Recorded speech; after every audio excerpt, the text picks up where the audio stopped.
आम देशर स्वाधीनता संग्राम चली समय इंग्रेज माने आम देशर लोक मानू अकथनीय अत्याचार देउथिले। जाजपुर जिलार बरी अंचलर शेरपुर गाँव रे इंग्रेज माने अनेक लोकों को बांधी नहीं जाउथिबा समय रे गोटे छोटिया झीटे थिला। तार बापा को मध्य इंग्रेज माने बांधी नहीं जाउथिले।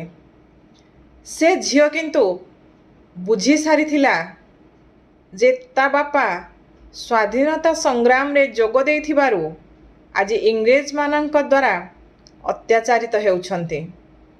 तेणु से झील ता बापांक पछे पछे दौड़ी चली थिला। मो बापांको छाड़ी दियो कही बेले बेले तार बापांक हाथ को मध्य भिड़ी धरुथिला।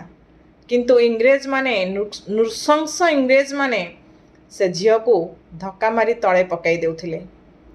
किछि बाट गला परे बाटरे गोटे पानी भरा खाल पड़िथिला।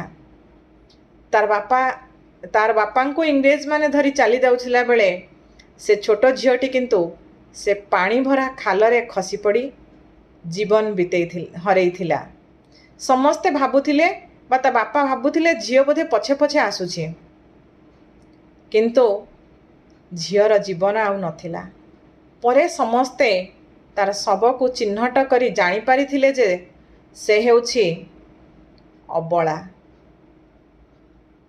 जाजपुर जिला बरी अंचलर शेरपुर गाँवर 6 वर्षर झील अबला भारतीय स्वाधीनता संग्राम रे बंधा जाउथिबा सेतुबंधरे गुंडुची मूसाटीए साजी शहीद होइथिला आम देश पाई। कन्या अबला जाजपुर बरीर झील।